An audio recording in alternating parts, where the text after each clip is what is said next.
Welcome back. I'm a little mellow now because I had some of that good food outside. I'm a greedy Leo, so you know how that goes.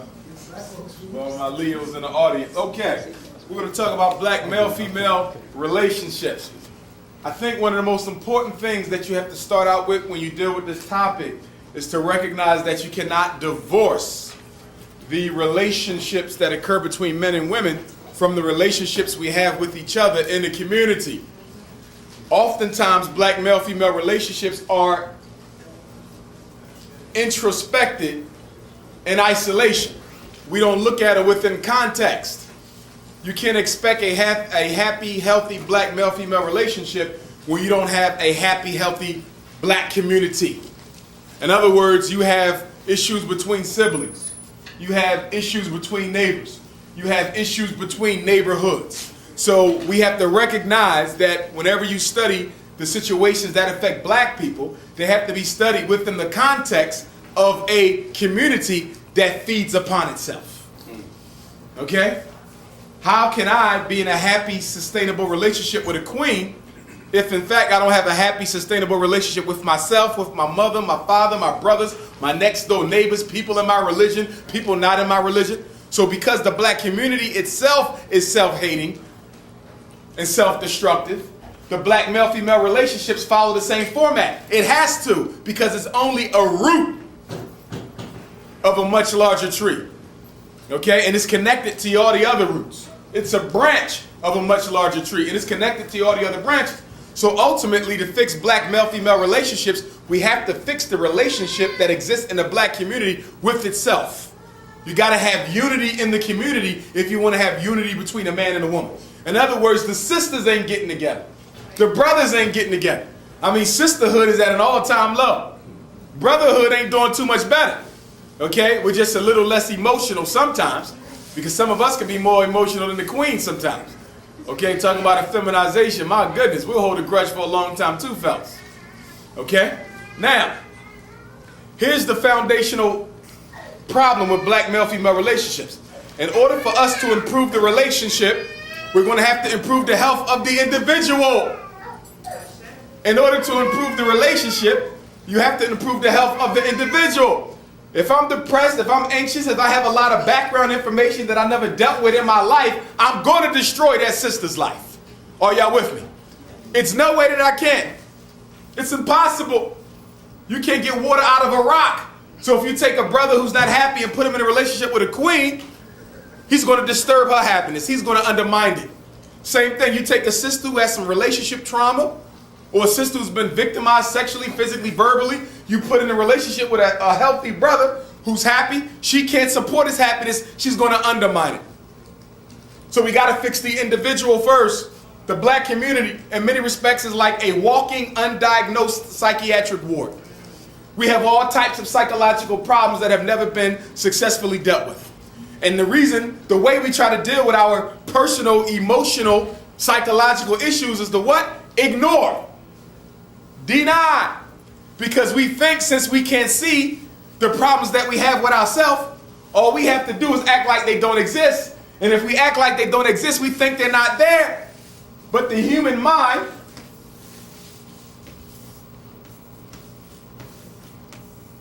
is like this. 20% of your mind is conscious. The other 80% is unconscious. The problem with the unconscious aspect of the psyche is what? You don't control what goes on in here. All you do is feed it information, but it draws its own logic from what you feed it. The conscious mind is simply a barrier, which is why we have to be careful about what we allow to take root. Because if we attend to something too long, it seeps into the unconscious, and the unconscious does whatever the hell it wants to do with it. That's why we say we don't want our children exposed to children who engage in behaviors that we don't approve of. We don't want our son hanging around homosexual brothers. We don't want our 14-year-old daughter hanging around a squad of girls who all got children already. Why? Because by being exposed, the thought comes into the conscious, and once it's in there, it can easily be absorbed into the unconscious. Once it's in the unconscious is going to do whatever it wants to. The unconscious rules us, we don't rule it. All of us are slaves to this right here. And the reason why we remain slaves to this is because most of us don't have the willpower to face our pain, to go back into it and reorder it. This right here. You can't understand the psychological problems in the black community without understanding pain. Because nearly every problem we have on the individual and collective level is based on our inability to do what? Face that pain. The reason why we're so nasty and disrespectful towards one another is because this has crystallized into this.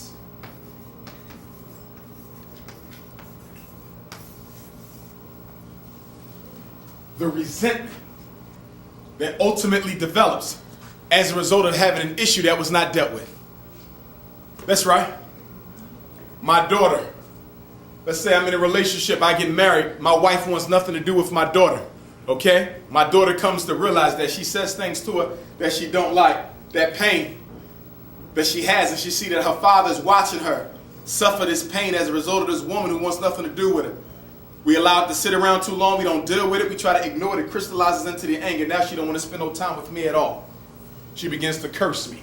And if I'm not careful, she'll grow up and decide that her experience with me was so debilitating that she'd rather spend the rest of her life with a woman and become a lesbian. Okay? That pain and that anger. In fact, out of that pain, we get addictions.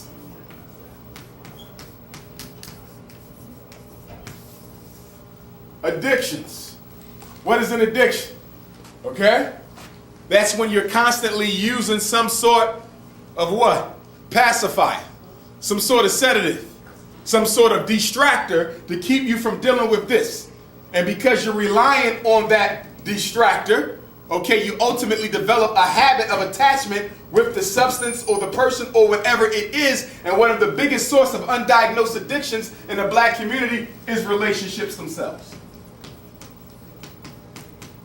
How many of us know people who can't stand to be alone by themselves for 6 months or 3 months or 3 minutes? Brothers who always got to have a woman there. Sisters who always got to have a man there. The relationship, the partner becomes a what? An addiction. It becomes a substance, a drug to keep you from dealing with this. Did y'all hear that? Relationships can be an addiction. That's right. An unhealthy form of dealing with problems that you don't want to face. It's a very successful drug, a very successful distractor, because as long as you got somebody standing in your face, you ain't got to look within yourself. This requires going inside. And that's why when we're by ourselves, a lot of us, we get sad, we get lonely, we get depressed. Why? Because all that stuff we don't want to deal with, all of that stuff we don't want to deal with start coming up to the conscious. Unconscious, keep pushing it up there, because you can never do away with it. You know that, right? It's going to keep on coming back. Keep on coming back. Keep on coming back. You don't want to deal with the rejection of your mom? Keep on coming back. You don't want to deal with the molestation, the abuse? It's going to keep on coming back. That's right. The unconscious mind is going to keep on pushing it up to the conscious mind, because this is far more powerful than that. Okay? Now the problem with relationships is when you get two unhealthy people coming together. That's like a nuclear bomb. Okay? I'm carrying my anxiety, you're carrying your depression, you're carrying your insecurity, I'm carrying mine, and then we come together. That's a recipe for disaster. The problem is we'll look at it and we'll say that relationship has to be healed. They need some sort of treatment. What you fail to realize, though, the essential problem of the relationship is two people who really shouldn't be together right now. That's right.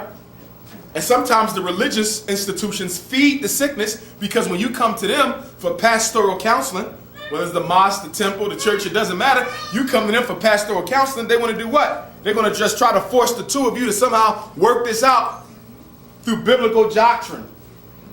Okay? Quranic doctrine. Whatever the doctrine is. Failing to realize that maybe the best thing for the two of these people is to separate and work on self first. That's right. You got to look at the two components. Look at the two components. When your car ain't running, you don't say something wrong with my car. You go look and you find what in my car isn't working. What two pieces ain't going together correctly. Okay? And understand this, whenever we have issues that are causing us pain, whether it's the abuse, or neglect, or self-esteem, rejection, anxiety, depression, We could fill up this whole board with this type of stuff, but when you ignore the different things that are leading to pain in your life, okay, guess what happens to the pain? It grows, and it grows, and it grows. So you could have successfully dealt with it when you was 20. Now you're 40. It's so much more difficult to deal with it because through your neglect, you simply strengthen the opposition. It's like white supremacy. Through black people's neglect to confront it where it is now, it's going to keep on getting stronger to ultimately get to the point where you can't defeat it at all. See, if we would have dealt with the whole white supremacy situation when we first got out of slavery, or during Reconstruction, or during the Garvey movement or the Civil Rights era, okay, it would have not been able to garner as much power now. Now they polluting Africa with genetically modified organisms. They got this stuff that they grow food that has no nutrition in it, and then it destroys the soil at the same time. And you can only plant it once, which means you got to constantly buy from the international farmer cartel in order to feed your people non-nutritious food that erodes the soil. I don't understand how people just sit around and think of ways to destroy humanity. You follow me? It's totally ridiculous. I don't understand that. Who even thinks of stuff like that? Okay? What made Albert Einstein sit around and think about coming up with a theory that could create nuclear weaponry? Who even thinks about that? And sometimes we fall into the trap because we say, wow, we didn't create it. That's because that's not our mindset. You understand? We have no interest in destroying life. We're all about promoting it. So that's not our focus. Okay? Now, people often ask me, what is the reason why a lot of people who are addicted to substances, okay, and I didn't have substance abuse.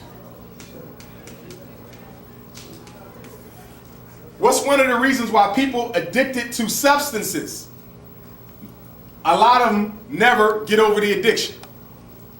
Okay, they go in and out of the rehab, in and out of the halfway house. Why is it they can't break the addiction to the alcohol, the cigarette, the crack, the weed, the marijuana? Okay, for substance abuse, because relationship is also a form of addiction. But for the substances, one of the reasons why the addiction never gets broken is because you're not dealing with the cause of the addiction. You're only focusing on the addiction per se. So if we are all crack addicts and we go to rehab, they're going to focus on what? A program to help us overcome the crack addiction. The problem is half of us are going to go right back to the crack the minute we think we're over it because the underlying reason why we got addicted to the crack was never addressed. Why? Because the reason you on crack is because your wife left you. I'm on crack because I was sexually abused as a child. Somebody else is on crack because they can't provide for their family anymore because they just got fired. Somebody else is on crack because their mother wants nothing to do with them. Everybody has a different cause to the addiction, and we don't individualize the treatment. Right. Factory model. Y'all follow me? Right. Deal with the addiction. And one of the biggest undiagnosed reasons for why addiction continues is because we often replace substances for loved ones. I no longer have my wife. So the crack pipe is my new relationship. I'm no longer with my husband. So the marijuana is my new relationship. You form a romantic attachment to the substance that you abuse, which is why getting somebody out of substance abuse is similar to getting somebody out of an unhealthy relationship, because that's exactly what it is. A romantic attachment to an inanimate substance or object. Very critical to understand that. And then another thing we got to understand, because people always say, okay, what if you find out what's wrong with you? What if you know why you ain't happy? What if you know you got a low self-esteem issue? What if you know that you're depressed? What if you know you're still being affected, okay, by that rape or that molestation or the single-parent household you grew up in? That you're still being affected by the promiscuity of your mother that took place under your very eyes? If you're still being affected by being bullied in elementary school, what do you do with it? Well, number one, we have to recognize that this is a hell of a thing to deal with. Pain. This is why black suicide rates are so high. We have one of the fastest growing suicide rates. Black males have one of the highest, if not the highest, suicide rate in America. It has jumped 800% from 1970, I believe, to the present. Black men and black boys killing themselves. Homicide is collective suicide, but I'm talking about the individual form. We're killing ourselves like we've never done before. You know why? Because we can't deal with this pain. Some of us go to church and try to do what? Douse it out with doctrine, right? We become super Christians. We become super Muslims. Okay, we think we're dealing out with our pain. No, you're not. You're suppressing it. How do you know when you're suppressing your pain? Because you're not actively facing it. Anytime you're pushing it out of awareness or using something else to push it out of awareness, if you know that I'm using the church or the mosque or cigarettes or alcohol or my boyfriend or my friends next door, okay? Whenever you see that going on, you know you're suppressing what you really need to be dealing with. Ladies, you ever have a girlfriend who's just always up under you? She can never be by herself. You're like, my goodness, I like spending time with you, but you're always at my house. And you don't leave till you get sleepy. Why? Well, she need a man. Not really. Before she go looking for the man, first she got to do what? Fix the reasons why she's running over to you every day. She's escaping something. She's running away from something. Central to all spiritual and psychological health is the ability to be alone. Meditation, fasting, prayer. You do that in unison. And in solitary. So if you don't have that, if you always want to be around people, if you always want to be around things, you be sitting at home and say, you know what, I'm just going to go to the mall. I ain't got no money, but I just got to get out of here. I don't know why I got to get out of here. I'm the only one here. Nobody's bothering me. Yes, you're bothering yourself with your unaddressed problems. And the biggest reason why we can't overcome this is because we have a lack of this. Motivation and resolve. Brother Umar, I know why the reason I'm suffering, and I know why I mistreat every man that I date is because I was sexually molested by my uncle. And because of that pain that crystallized into anger, I'm taking it out on every man that I date, so I'm unconsciously running them away from myself. So I'm ready to deal with this. Are you really sure? Yeah, because in order to deal with this, we might have to go back into your pain. We got to go back into the experience and look at the what? Interpretation you gave it.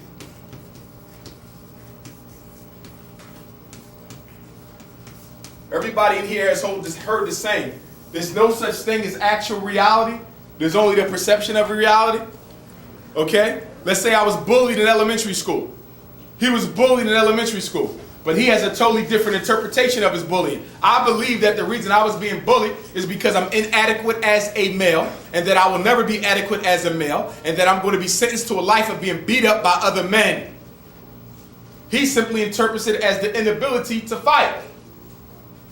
So he says to himself, I just got to learn how to fight, and this bullying will stop. His interpretation is what? Empowering. My interpretation is what? Debilitating. And because of this, good people, this has a lot to do with why you never overcome this. You have to watch the interpretations you give to life events. If a relationship doesn't work out, what are you saying to yourself? Something's wrong with me. I can't keep a woman. They always leave me. Maybe my head is too big. Maybe my teeth are too small. Okay? Maybe I just ain't smart enough to keep a woman. Look at those interpretations that you're giving yourself. Those interpretations are basically saying what? There's something fundamentally wrong with you. And whenever we believe or interpret our experience to mean that there's something fundamentally wrong with us, what's the use of even facing the pain? Because after all, I'm always going to be the same stupid, rejectful person. It's the interpretations, good people. And then we bring that into the relationship. And when a scarred person, when a traumatized person enters into a relationship, we become what? Hyper vigilant for any mistreatment by our partner.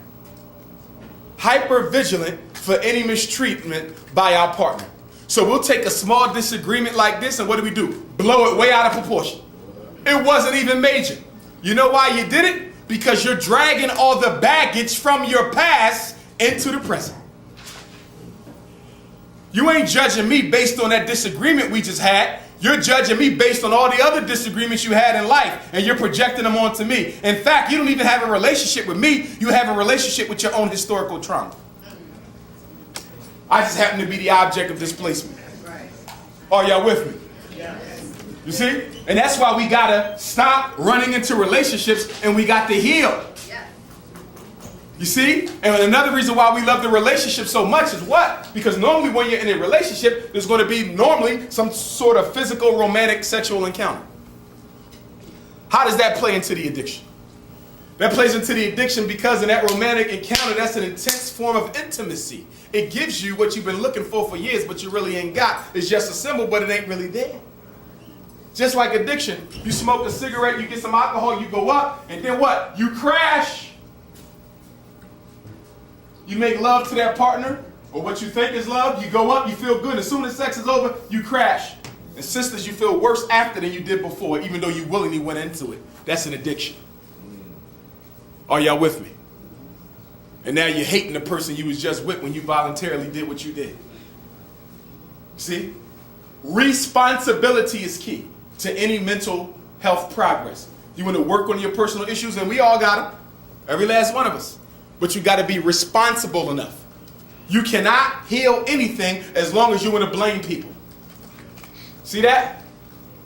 Whenever you talk to two people in a relationship, what's wrong here? She's blaming him, he's blaming her. And you ain't blaming them for a part, you blaming them for the whole thing. See that? So you can never solve the problem because according to her, he's 100% wrong. And according to him, she's 100% wrong. She don't think she did nothing wrong, and he don't think he did nothing wrong. Now, once in a while, that might be true, but most of the time, you're both contributed to the problem. But you don't want to take responsibility for it. Why? Because your ego says you shouldn't have to make any changes. They should just be glad you with them. That's right. The ego. The European god of oppression. That lives inside of you. That's right. That's constantly giving you advice that you don't need. That's right. People always say, well, Brother Umar, I was on a radio interview the other day. Brother said, can you explain something to me? Why is it that everything be going good in the relationship I have with a queen, and then 6 months into it, the whole thing just self-destructs? I said, let me tell you why.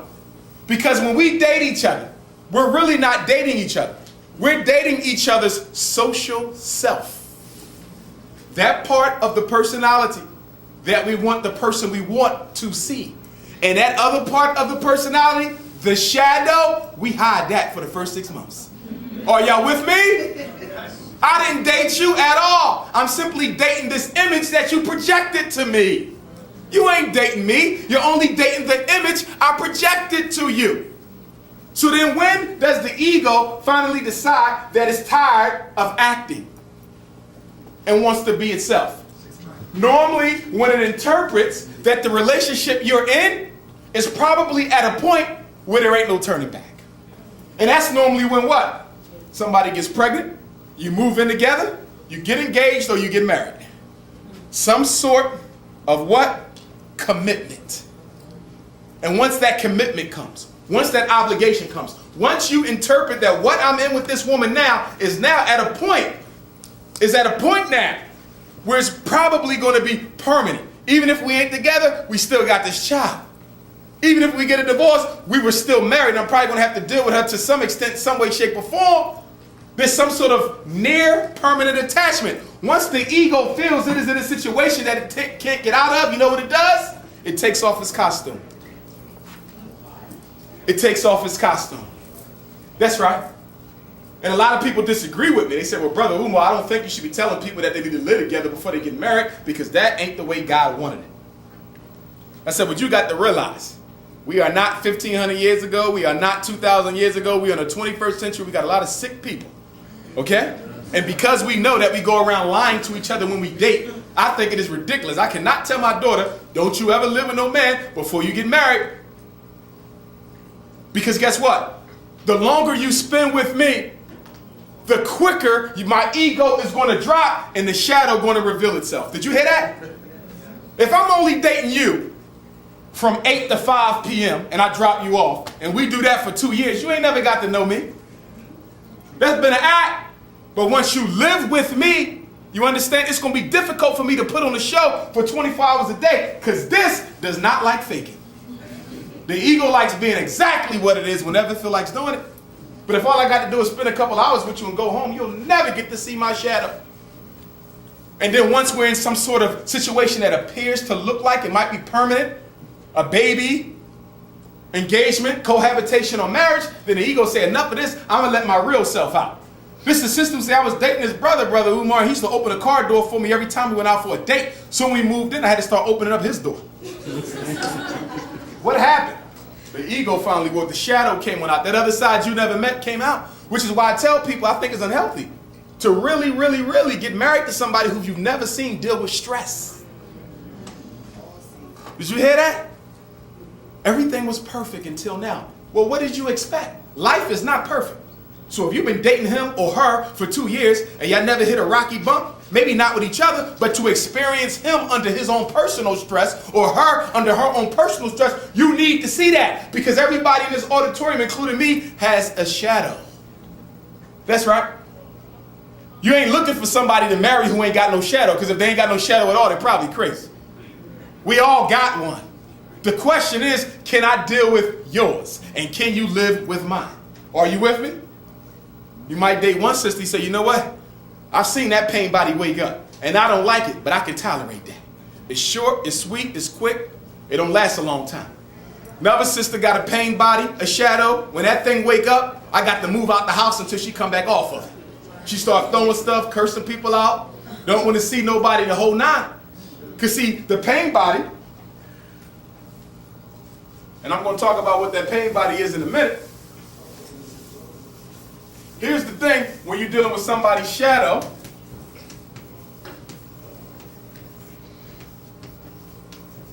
pain body.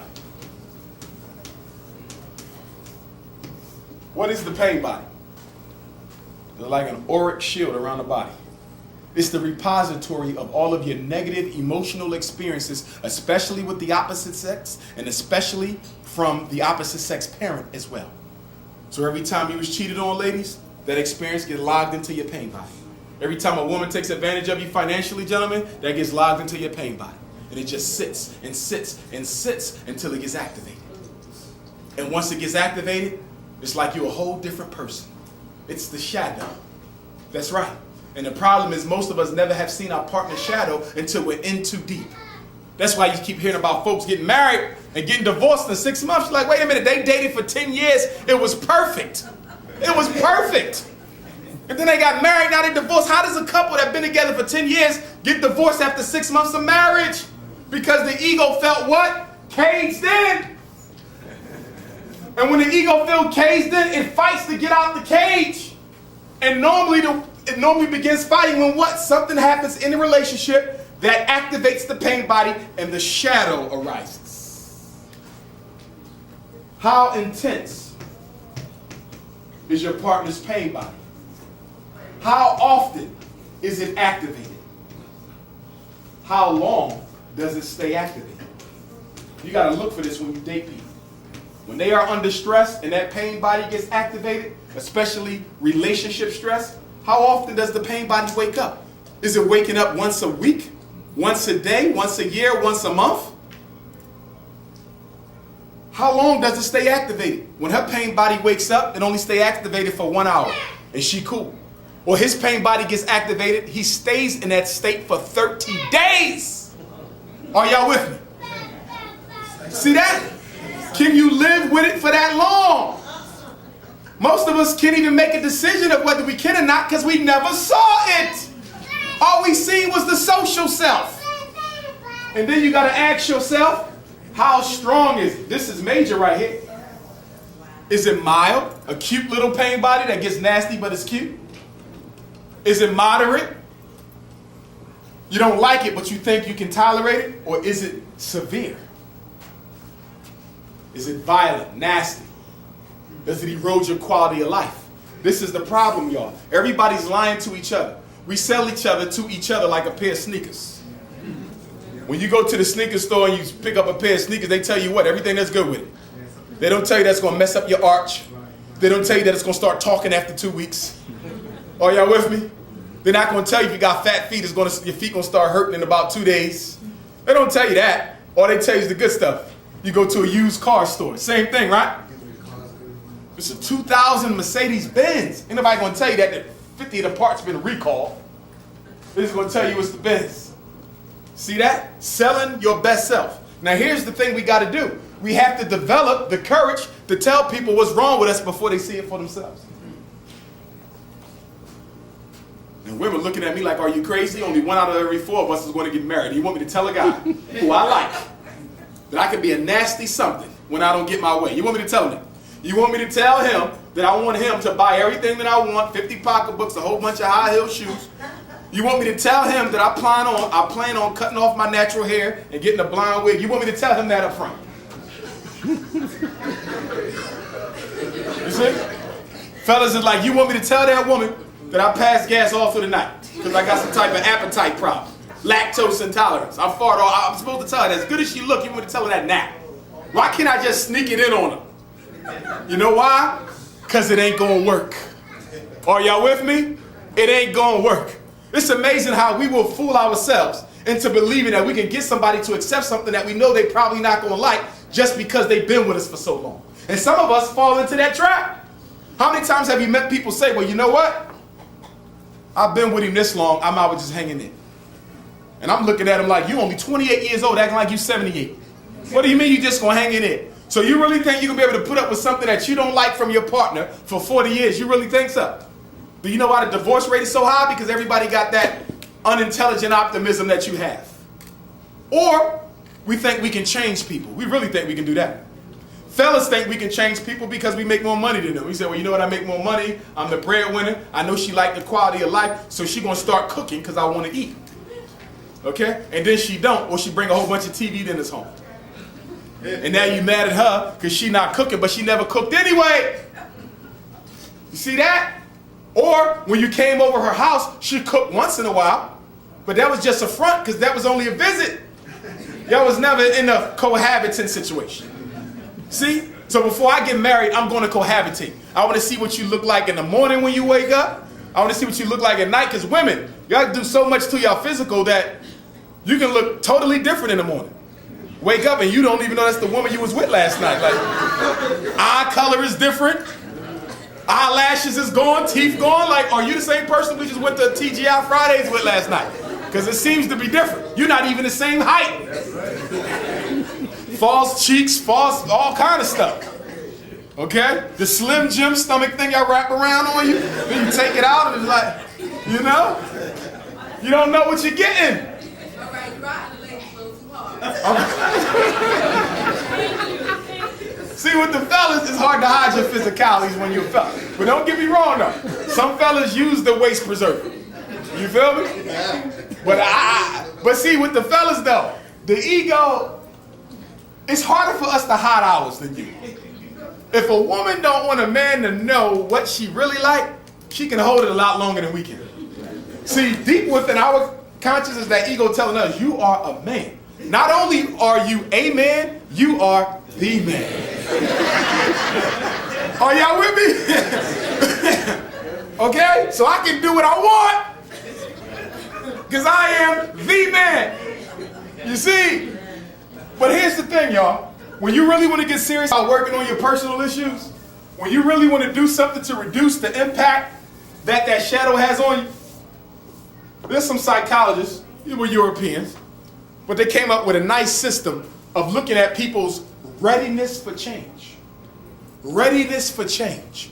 How willing are you to work on your issues so you can put them in check? You see, it ain't about totally eliminating your pain body, okay? Because I don't even know if that's possible. But you have to control it.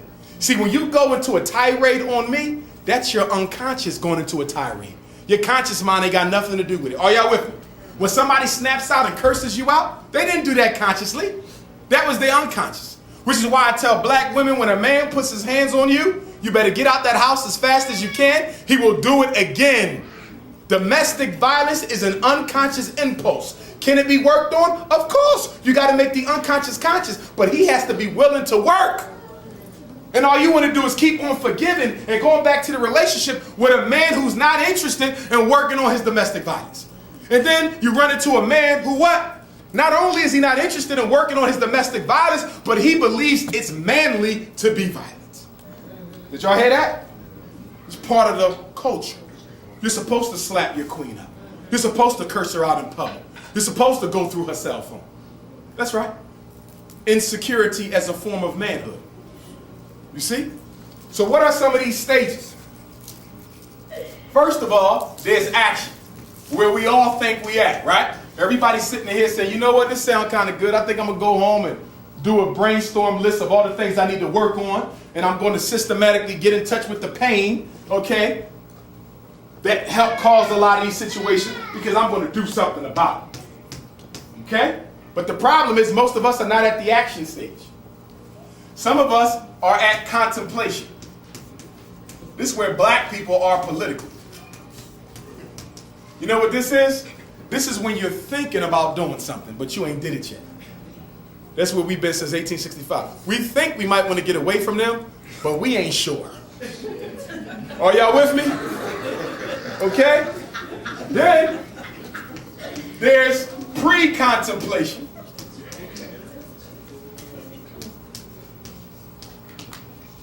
This is the lazy syndrome. What's pre-contemplation? Now these are real stages of change now. Pre-contemplation, you ain't thinking about doing nothing, but you thinking about doing something. Are you with me? Are you with me?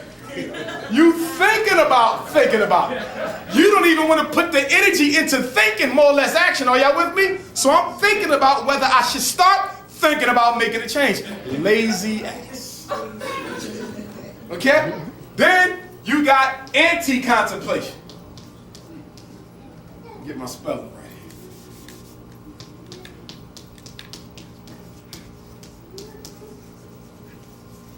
Now y'all know what this is, right? This is when you are negatively opposed to the idea of thinking about some change. You see? And this is where the relationships end at. You know why? Because normally when there's a relationship problem, if the two people really believe that they want to be together, they're at different stages of change. Are y'all with me? You thinking about doing something. He's opposed to the idea of thinking about change. How is that going to work? It can't. You're going to get frustrated and stressed out. You're going to end up leaving the situation. And then even when you enter into action, then you have prelapse. Then there is relapse. Okay? I forgot one stage. Maintenance. Then there's prelapse. And then there's relapse. Just like with addiction, it's the same thing with dealing with your problems. Okay? Now there's a few couple stages, but these are the main ones. So let's go A, B, C, D, E, F, G. Fellas, your woman said you ain't spending enough time with me. And she's hounding you about this. First of all, if you think you're spending enough time, or you can care less whether you spend enough time or not, because you think she should just be glad that you with her, because you ain't a man, you are the man. So where are you? You probably up here. I'm not even thinking about making a change. Or are you thinking about changing? Or are you thinking about changing? Or are you actively doing something? Or have you made a change? But now you're getting tired of implementing the change because it totally goes against who you think you are. Are y'all with me? You said, I made a change. I'm spending more time with my queen. But guess what? It's keeping me from my buddies. She loves it, but I don't. So guess what? I go from maintenance to what? Prelapse. What is prelapse? Thinking about giving up. So you start saying, if I stop spending this time with her that I'm putting in, she might think about leaving this relationship. So I want to relapse, but I'm only thinking about it. But then this starts whispering into my ear and say, you are the man. If she don't want you, there's a million more. In fact, you're a black man, so you know what that means. You got like 13-1, brother. You ain't really got to be putting up with her. You see? So then you say, you know what? You're correct, ego. And then you relapse.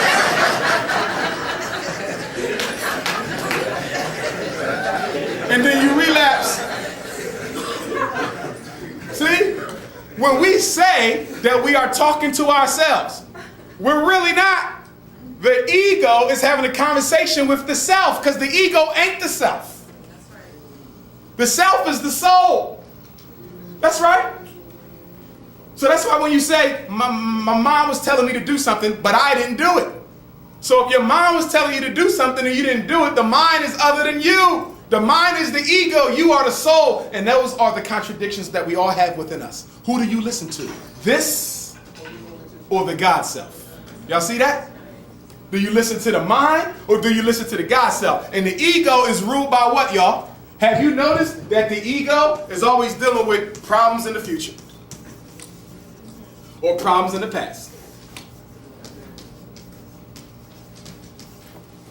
The self only lives in one place, here and now.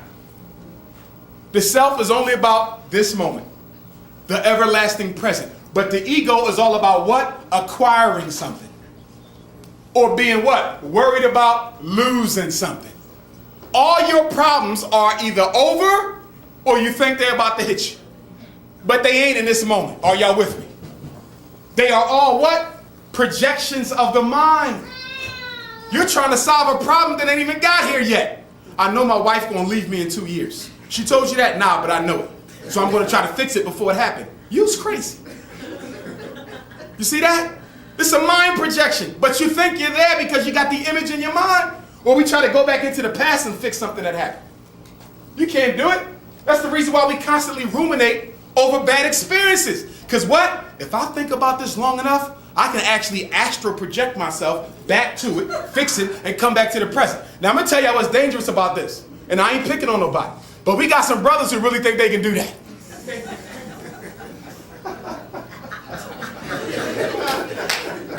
Y'all feel me? I see some lectures where they can do it. They got time machines and all kind of stuff. You understand? Stay out of that, okay? That's real spooky. Stay out of that. Okay? Now, there's another thing that we got to talk about too. Okay? Because what I find amongst black folk, and one of the things that actually contributes to our pain body, is that many of us have not successfully grieved the loss of people that we love. And the pain that comes from not successfully grieving the loss of people we love gets added to our present relationship and undermines it. Are y'all listening to me? Black people, okay, have been influenced by the media to believe that you ain't supposed to go through grief counseling because black people are always killing each other.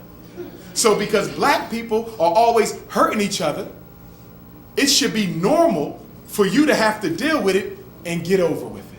I'll give you an example. Public schools. A lot of our children are suffering post-traumatic stress disorder, going to school with the trauma of PTSD because they've witnessed significant acts of neighborhood or domestic violence for which they've never gotten counseling. Are y'all with me? And nobody pays them no mind. You want to know why? Because they say that's the modus operandi in the black community. That's what they do. So if this is the normal behavior of adolescent black males to take each other's life, then we really shouldn't have to do counseling with their children because they should be used to it by now. Look at how they dehumanized our kids. That's right. Sally or Susie, okay, or Chow Ming or somebody, let them come to school and see something happen to somebody else in front of their own 2 eyes. They'll dispatch the whole counseling team from the school district to go and work with them children. Let Raheem say, I saw somebody get shot. Sorry to hear that, Raheem. Take out your math book. Are y'all with me? I'm serious. I'm serious. We have allowed them to totally desensitize us to black on black homicide. Yes, it ain't nothing normal about that. And when we talk about learning disabilities, that's another undiagnosed cause of what looks like a learning disability. Trauma. You can't think when you're traumatized. You got other things on your mind. Of course I'm not learning how to do math right now. I just saw something that no adult, let alone a child, should have to see. So what are some of those stages of grief? And then I want you to ask yourself, where are you if you've lost someone?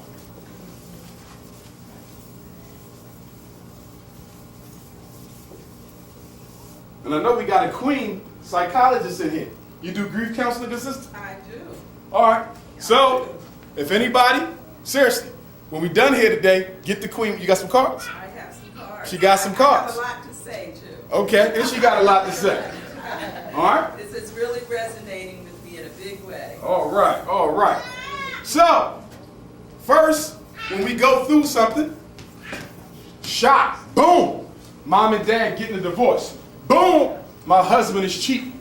Boom, I just lost a friend to death. First there's the shock, right? Then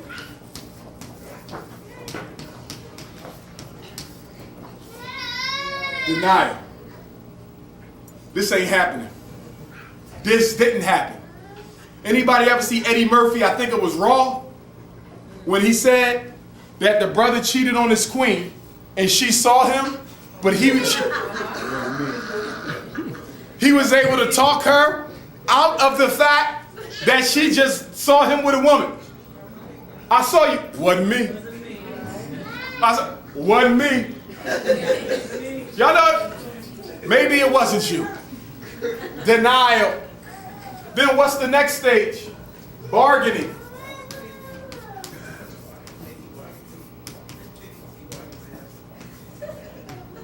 Okay? I'll give you an example of this. Let me give you the relationship type. Okay? My wife comes home. Umar, you're not spending enough time with me. Okay? You're running all around the room, all around the world talking. I'm leaving. I'm shocked. Then my ego starts talking to me when I go in the bedroom.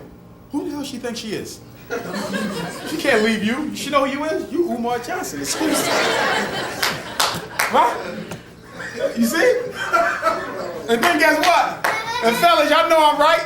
That ego be telling you, can't nobody cook no cake like me. She ain't gonna never get no lemon icing like that, homemade like that. Don't no brothers cook no more.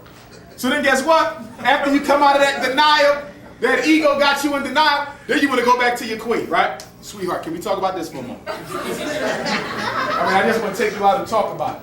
But when I was trying to talk, you ain't want to talk. I know, baby, but it really hit me now. I need to talk to you. Okay? On the flip side, when you're dealing with death, shock, you just got a phone call.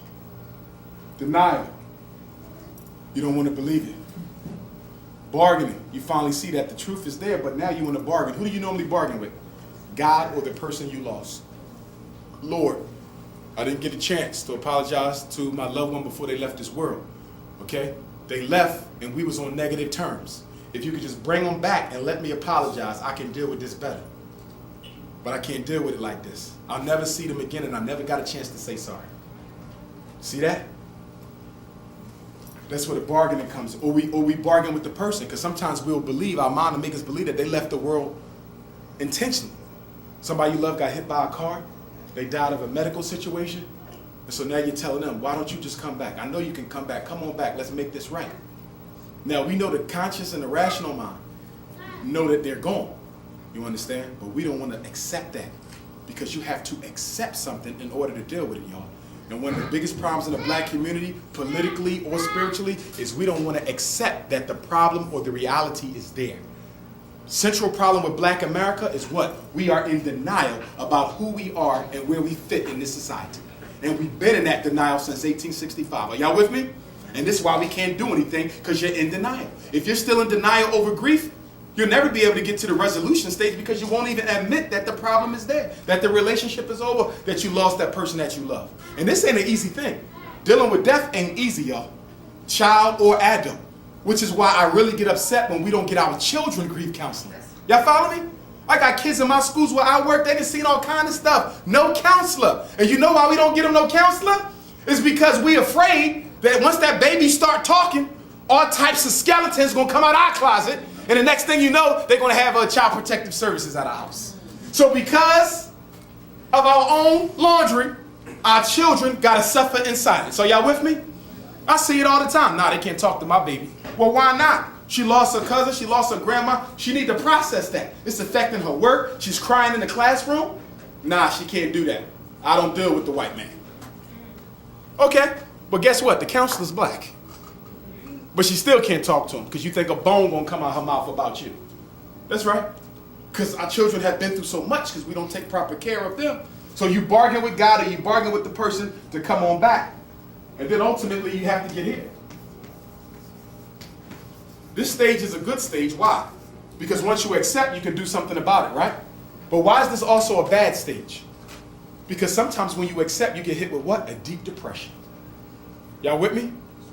Once that reality sets in, it's like, wow, I just accepted it, but now what? Look where I'm at. At least when I was up here, I was entertaining the belief that they could come back. I was entertaining the belief that I could save this relationship. I don't want to see my children grow up in another man's house. Up here, I was fine. But now I got to accept that my queen is leaving me. That hurts. That pain hits. And when the children come over, you're no longer yourself because you're dealing with the pain that she left. And it may have not even been your fault that she left, or it may have been your fault, but the pain sometimes make acceptance unbearable. And then there's resolution. And that's when you integrate the experience into your life and you move on. Now, people always say, how long does it take you to grieve a divorce? Or grieve a breakup? How long does it take to grieve a death? Listen to me well. There is no timeline. Are y'all with me? Yeah. Everybody in this auditorium is totally different. That's right. That's right. You might grieve the loss of your favorite cousin for 1 year. Somebody else, it might take them 10. And guess what? This is not a one-directional thing. This is not a one-directional thing. Just like you can go forward, which is what we want, you can also go backward. Are y'all with me? Mm-hmm. Same thing over here. You at acceptance, but you know what? Acceptance is too painful. So you know what you do? You go back to denial. 75% of the effort that is expended in psychotherapy is getting somebody to develop enough readiness to change. Because you know what we do? We go to the therapist looking for them to fix us. Right. We don't want to participate in it. I deal with it all the time with kids. You know what you do? You drop your kids off. Here go my son, here go my daughter, fix them. I'll be back after the playoffs. This is what we do. And I'm sitting there like, huh? Every child is a product of a mother and a father. Or y'all do this in your relationships. Romantic relationship, you want to drop your husband off. You want to drop your wife off because you're perfect. Nothing's wrong with you. Right. Your ego said you're fine. So we're going to drop them off and you want somebody to fix them. This is a relationship. It's bi-directional. It's bi-directional. Same thing in the public school class. Hardest thing for me to get teachers to understand is what? Just like the child is influencing your behavior, you're influencing theirs. As long as you think you do not play a role in the disruptive behavior in your classroom, you'll never be able to get a grip on it because you don't want responsibility for the problem. That's why we drop off our wives. That's why we drop off our husbands. That's why we drop off our kids. We don't want no ownership of the problem. And you know one of the reasons why we don't want ownership of the problem? Because once you take ownership that you helped to create it, there's a degree of guilt that you don't want to feel. You heard me? That guilt, especially that relationship guilt. If I only would have done this. If I only would have paid more attention. If I only would have done that. See? But guess what, good people? Sometimes you got to move on. Because sometimes she ain't going to take you back. And sometimes he ain't going to take you back. That's right. And you know what? It's not always a bad thing. The problem is you're attached. That's the problem. And the reason why I'm saying it's not always a bad thing is guess what? Had you not split with her then, or had you not split with him then, there could have came a point where she met or he met somebody who was on that same frequency where they was and decided to terminate the relationship because they found what they were really looking for. They only settled for you. And that's why we have to make sure, I'm going to tell you something. We have to make sure that the person we're about to settle down with, male or female, is not just settling for us. That's why there's so much cheating. That's why there's so much adultery. You see, that sister really wasn't what I was looking for. But I ain't really found nothing. And I've been looking for 10 years. So you know what? I'm going to go ahead and wife her. And then soon when I wife her, I take a new job. And guess who I meet on the new job? A Garveyite queen. Red, black, and green with the body to go with it. Now what I'm going to do? Now what I'm going to do? She in school psych, she give lectures. What I'm going to do now? I just married the woman I settled for. Y'all know what I'm talking about. Yes. Yes. Because I'm going to tell you, being an educator in the schools, I get it all the time. Because the schools are all female. Y'all with me? That's right. And if you really want to find a place where there's some discontented, unhappy souls, I ain't picking on no teachers now, don't get me. It's the school. Because when a single brother walk into the school and his sister ain't really married to somebody she's settled for, oh my goodness. You get all types of solicitations for evil. I'm serious. That's right. That's why I got to tell brothers, I know you're in love with her. Brother, I know you're infatuated with her. I know you're in lust with her. But let me ask you a question. Do you think you're really what she's looking for, or are you just a temporary filling?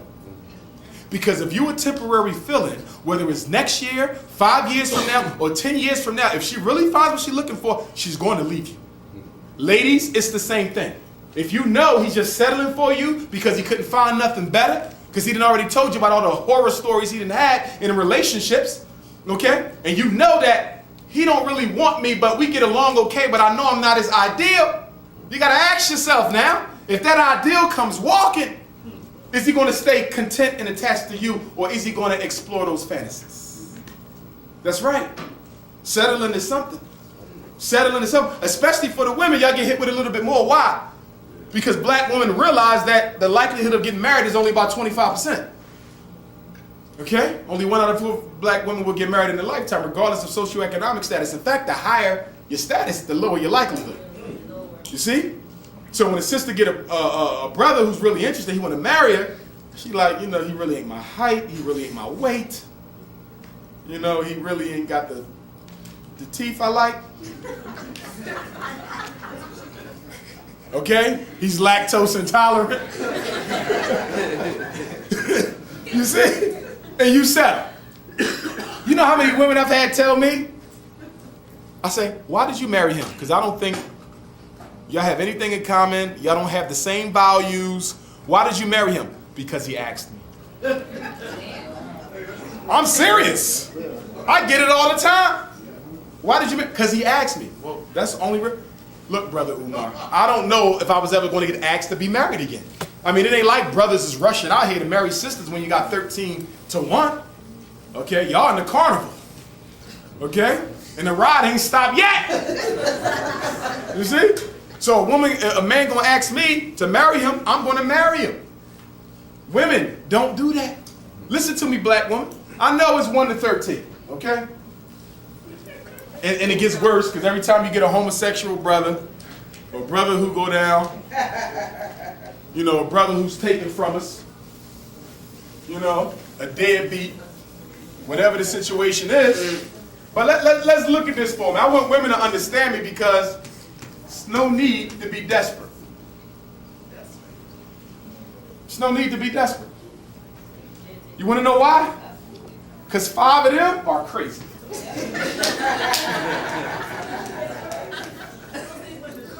Oh, y'all with me? Off the bat! You show up at your house, she already at your house, but you never took it in.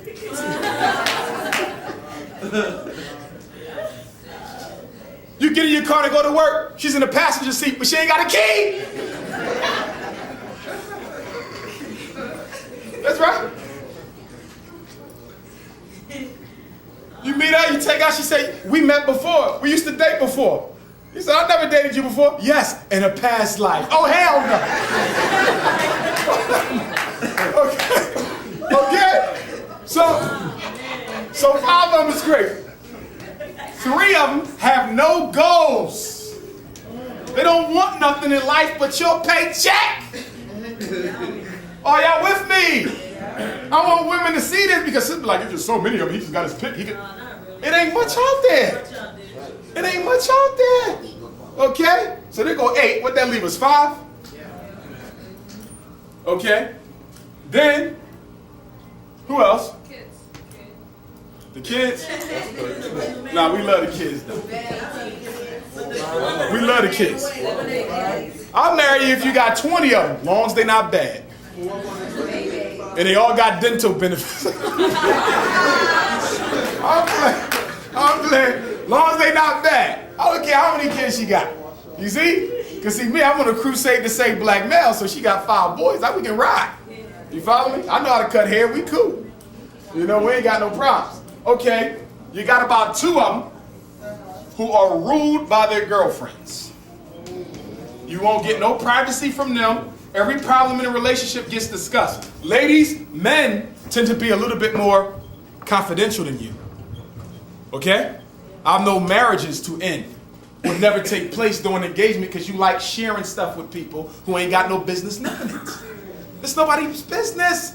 You talk about how he is in the bed. You talk about his intimate insecurities that he shared with you. Why are you telling that man business? You see, you ain't supposed to do that. And fellas, sometimes we talk too much too. Your buddies ain't supposed to know when you finally had a cookie. Okay. But we be so happy, yo, dog, I got something to tell you. Remember the joint I met? The joint I met with the tattoo, right? Yes! I hate that! Well, damn, what you need, a Pepsi? We talk too much. I don't believe in that kiss and tell stuff, y'all. 5, 8, 10. Now you down to 3. So really, it's a 1 to 3 ratio. Oh, guess who else gets dropped off the list? Y'all ready, ladies? A woman who tells us on the first date that she only got a few more years to have kids. I love you in 3 months. That's the scary part. Oh, okay. Anybody who told you that they in love with you after 3 weeks is crazy. I don't care how good the cookie was. You cannot be in love in 3 weeks. You know what that is? There's somebody with a dependency complex and an attachment problem, and you better be careful because if you try to leave them, they might leave you for dead. You see that? All that, he told me he loved me after 1 week. Now, sisters, if you need a man to validate you because you got low self-esteem or the dad didn't do it, you'll fall sucker for that. You'll fall sucker for that. See, when a brother is a player, you know what he's playing on? Your psychological vulnerabilities. That's all a player is. I see she needs somebody with her. I see she needs somebody to give her compliments all day. I see she needs somebody to take care of her. It's a psychological thing. A master player, a master pimp is a master psychologist. You see? But women, you can't be telling us that you only got a few years left. We already know that. I'm 36, you 32. I can count. You ain't got to tell me. I can't even eat my salad. You talk about babies and I'm trying to eat a salad. And the reason why men don't like it is because it totally takes away my individuality. What it says is, I'm just looking for somebody who's willing to give me these babies before I get too old. Which is why black women, I say that when we raise our daughters, we got to think about a few things. We ain't got to change it, but we got to think about whether or not we don't want our kids, our daughters, getting married until they've done their education. Y'all follow me? Yeah. Because what I'm finding with the black middle class female, because I work with a whole bunch of them, I know them all, okay, is that they wait until they're done with their master's or their doctorate, and it's almost too late. Because now you 33, 34, you got your career going, financially you okay, but guess what? You ain't got nobody to share it with, and you rushing, and you rushing, and you rushing. Brothers don't want to hear that. I know what your time is. Stop saying all that. You see? Get to know the brother first, and everything else will take care of itself. You can't try to force babies on. You see? That's right. That's right. And then another thing that got to be talked about in relationships that can split a relationship up. Remember how I said we sell the best part of ourselves? Young ladies, if you know you only want to have 2 children, you got to tell that. Because some brothers is straight nation building with 10. I'm not one of them. Okay? There's a lot of Air Jordans, but some brothers is nation building. So you got to say, I only want 2. I knew of a brother and a sister, they going through a little situation right now. They called me up for advice, and I had to ask the sister, like, why she said all I wanted to have was ever 2. But he told her he wanted to have a large family. But she thought he would just forget about that. And now the marriage is about to crack. Because she gave him 2 daughters. He wants a son. Are y'all with me? Yes. So he's talking about he going to go and get his son anyway. Because you know the ego is telling him, you got a right to have a boy. That's right. That's right. You see? So the sister was like, we can go and adopt. And ain't nothing wrong with adoption. In fact, let me say this about adoption, black people. We neglecting our kids. Black people don't adopt black children. Did y'all hear that? Black people don't adopt black children. And guess who's the most difficult child to get an adoption in America? A teenage black boy. See that? Nobody wants a teenage black boy because of the stereotypes, including us. And you know who the white folks adopt, right? Guess who they run in there? The black infants. They love our infants. They'll probably be giving them back when they're 12, but they love them when they're babies. You see? But we have to start adopting, y'all. We really have to. And if you don't want to adopt, consider being a foster parent. They pay you for it. Because I know some of us might not financially be in a position to actually afford an adopted child. So look at foster care, y'all. You can be foster care for a year, foster care for 6 months. You can be foster care until they find a permanent place for the child. But y'all got to consider that, y'all, because there's nothing worse than seeing a black child grow up institutionalized. Are y'all with me? It's like prison before prison. And what's so crazy about it, many of them get abused in the placements. You took them out of the house because they was being beat too much by their dad. And you put them in an institution where they're being molested. Now, which was worse? We got to take our kids back, y'all. If some of y'all interested in opening up the group homes, you need to think about doing it. Okay? Because our children need to have us around. Most of them are around Europeans. And the only people adopting our kids is Europeans. And they're doing it for money, not because they care. They tend to be foster parents, not adoptees. Are y'all with me? Foster parent, that's temporary. You get the money for it. I know Europeans in Philadelphia who don't even work. You know why? Because they got 4 children's money coming in. And on top of the 4 children's money coming in, 2 of those kids is what? Special ed. And then the other 2 on psychotropic meds. So in addition to the foster money, they got the SSI money coming in. That's right. We got homes that are nothing but slave plantations. And then one time, I had to do therapy with one of the foster kids, right? It was 4 black kids. 3 of them was girls. And guess who the foster parent was? A middle-aged white male. Did y'all hear me, sisters? Did y'all hear me? A middle-aged white male raising 3 of our girls, and the girls were 7, 9, and 11. And guess what joke he cracked when I came into his house? Listen, this is real. Northeast Philadelphia. I came into the house, and he was like, yeah, I'm having a lot of problems with her. You know, she can't sit still, blah, blah, blah. We give her the medicine, blah, blah, blah. Do you want to take her with you? And he laughed. He don't know me from a can of paint. Do you want to take her with you? You know what the insinuation is? I can get another one. That's right. I'm telling you, y'all, black problems is the #1 selling industry in America. That's right.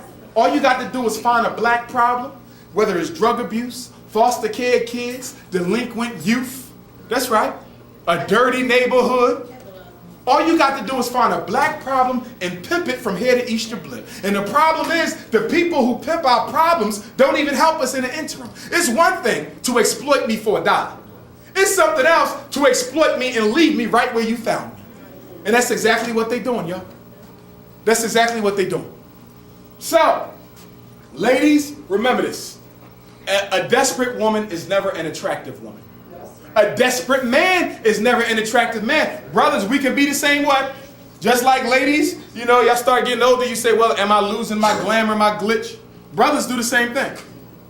When we start getting older, those bags start coming in, we start looking in the mirror saying, do I still got it?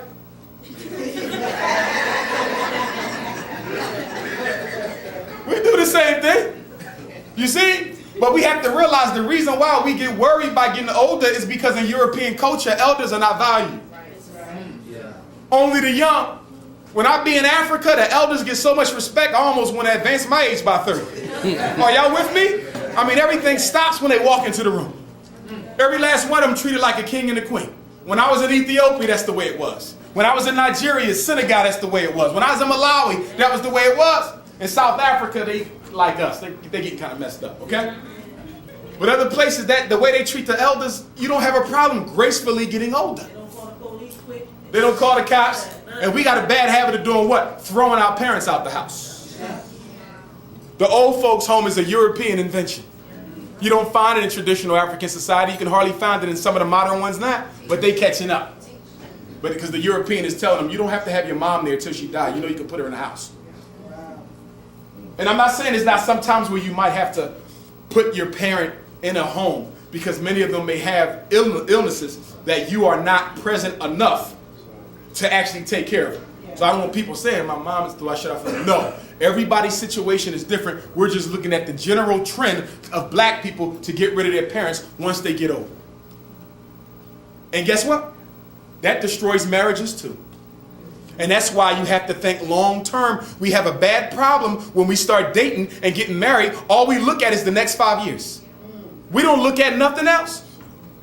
I never told you that when my mother gets older, that she's coming to stay with me, she's not going to no home. Because in your family tree, that old people always get kicked out. So you ain't expecting my mother to come in our house and have her own room. But that's what I'm thinking. But I never talked to you about that, y'all. And so now we getting a divorce because you feel that my mother is making your house her house. Talk about it. Some of y'all want to change careers. You got to talk about that. I'm a psychologist, but how you know I don't want to be a rapper when I get to be 40? I'm tired of testing kids in school. I'm tired of testing kids in school. I want to go on tour. So when I get to be 40, this is real rap. This is real rap. I know of a situation right now in Philadelphia where the sister was married to a lawyer, 6-figure lawyer, and he quit, came home and told her that he wanted to pursue his music career full time, y'all. He didn't even talk to her about it. Look at that. And his whole thing is, if she loves me, she should be able to understand. I said, but what you failing to realize, that in order for y'all to continue living the way that y'all been living, with only one income, she gonna have to get 2 and 3 jobs until you make a hit. Now, I don't know if you know Barry Gordy or Quincy Jones or Smokey, okay? But you ain't young enough to be on the billboards, brother, okay? That's right, y'all. So you got to talk about that stuff.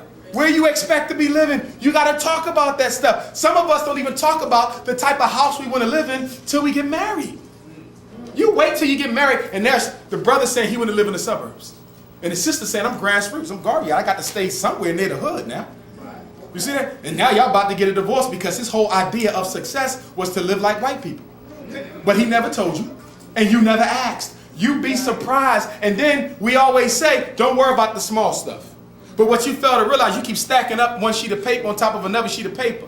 Before you know it, you got 25 pounds of paper. Are y'all with me? It's the same thing with problems in a marriage. It's never one thing most of the time that kills it.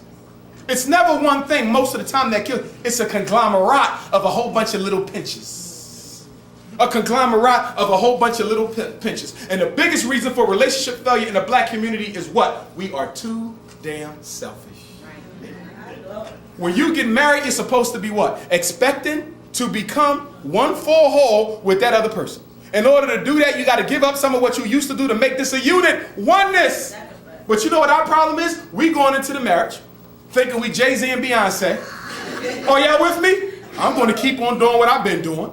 She going to keep on doing what she been doing. We just going to see each other once a week, have sex once a week, and go to TGI Fridays once a week.